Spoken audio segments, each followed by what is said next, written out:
We are out in obviously a cornfield that had an interseeding of a cover crop put in.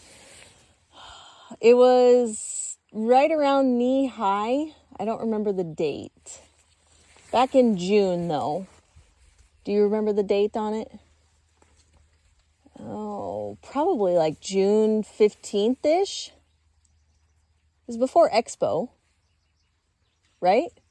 Yeah, it was before Expo. So yeah, I think it was which we have our local ranch expo, and that's kind of how we keep track of anything through the summer.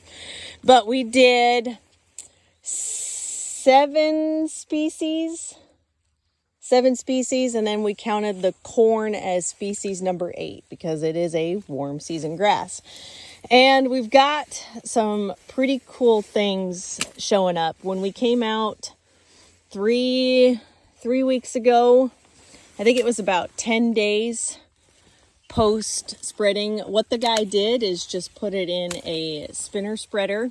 This was an alfalfa field, probably about 8 or 9 year old alfalfa field, and he dissed it twice, mainly to kind of help smooth things up and improve seed to soil contact.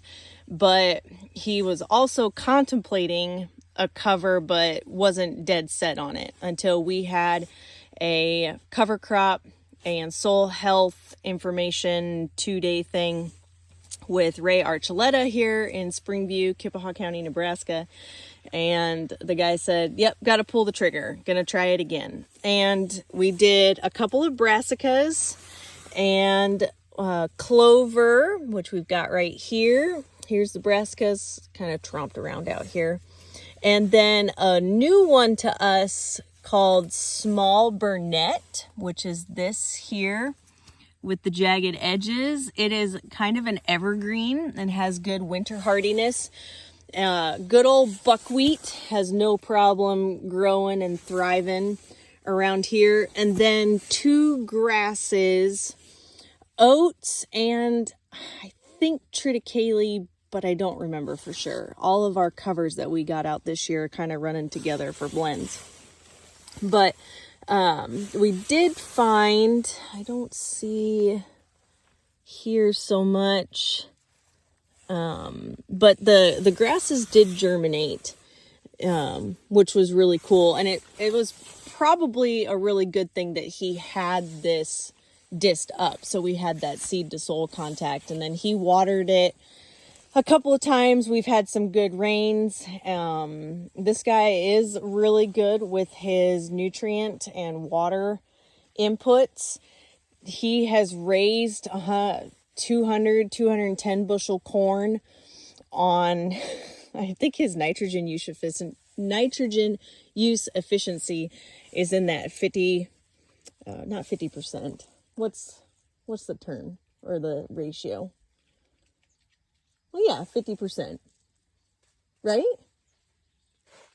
Yeah, anyway, whatever. He's like 100 to 120 pounds of N, and he'll get 200 bushel corn off of his farm. And a large part of that is because he's been weaning off of commercial fertilizers, works on soil health, been incorporating forages and cover crops into things for quite a few years. He's been no-till since 2010, 2011. I started working with him in 2012. We've still got some alfalfa, which we didn't bank on counting as a cover crop, but I mean, what the heck, it might as well be. Yes, we've got a lot of grasses, but you know, it is what it is. It's not going to be perfect. We definitely have some lamb's quarter. There is pigweed out here, a good another patch of grass. He drops a population around 27,000. There's probably, did you do a stand count? No, Zach didn't do a stand count. There's probably 26,000 plants, but just awesome. We did have some wind and hail 3 weeks ago now. Yeah, right around 3 weeks ago.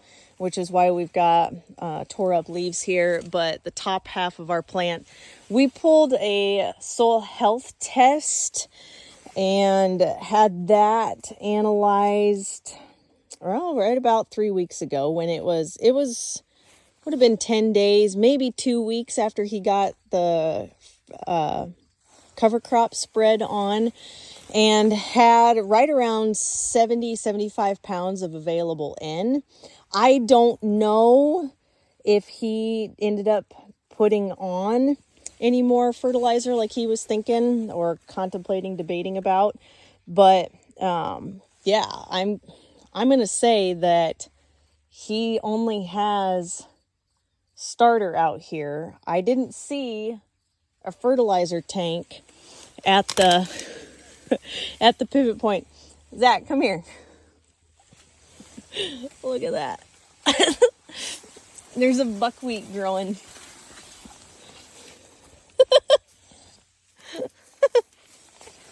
That's pretty cool.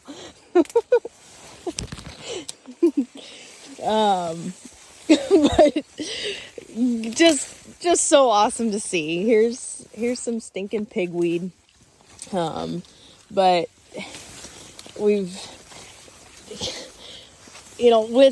with his population and then the spots here where the stand is on the thinner side, we were going to have something growing anyway. And in my opinion, it might as well be something that we want growing, that's going to develop a good relationship with the corn plants. It's not going to technically be competing with them. These are cool season plants, these brassicas that we've got here. The Burnett, I don't remember. I think that's a cool season. But I don't remember for sure when we looked at it. Obviously your buckwheat, and then the grasses that we put in, like I said, I think it was oats and triticale, but don't quote me on the triticale. But he also, why we went with what we did is he wanted something that could give him some fall grazing options. And this stuff is just going to hang out. It is getting light with, sunlight down through the canopy, especially with the torn up leaves, unfortunately, and then his little bit thinner stand. But we've got ears starting to come out. Any places where the plants have plenty of space, he's got 2 ears. He is pretty notorious for a lot of plants. He'll end up with double ears on things. And that's where those added bushels come into play, even with his little bit lower population. But just so awesome to see this and that it worked. Oh, here's a nice fig. We're going to break that off because I know it's a plant and it's green. But we don't need that out here. There we go. We'll reduce that weed stock a little bit. He's going to have a second ear on that one. We're 3-ish leaves from tassel. What? Oh, and Zach's finding oh yeah, there's one over there popping out, you can see. But just so awesome. Here's a patch where he had a planter skip, and look at the buckwheat and the alfalfa. And I'm confident some of the grass in here is something that he threw out. Most of it's probably just your regular old foxtail that we end up with. But this is going to be so awesome. I'm really excited. Another one tasseling. He's jumping the gun. But yes, wanted to give everybody a quick tour and look at what we had going on out here and what we're seeing. Just all sorts of life. I've seen a few spiders crawling around. Here's some fungus and some more fungus right there. He's got good old really cool spider web of some sort there. And that kind of stuff's not a bad thing. That's just all part of a good, I'm going to say almost like your forest floor. When you get out and you start looking at the fungus and that kind of thing, we've got fungus and he's not bacteria dominant like we see in so many row crop operations and scenarios. And that's why we have some of the issues that we've got in these fields of not being able to kill weeds, and we have bug issues. We could probably look for Western bean out here, but knowing him, his beneficials are more important to him than a few earworm. And you know, if he's got enough beneficials, them suckers will probably take care of any Western bean cutworm that would come in anyway, because of the full system that he's got out here. But we will keep you posted on how this turns out for the rest of the season. Get some feedback from him on what he ended up doing for a fertility program, if he did side dress something like he was contemplating doing. But you know, looks pretty good to me, and he doesn't have near the inputs into it that a lot of operations have. And he'll raise just as good a yield and doesn't need the yield because the profits speak for themselves. But thanks for tuning in, and by all means ask questions, and we'd love to help out and provide any type of education or knowledge brainstorming that trips your trigger. Thanks for tuning in. Talk to you soon.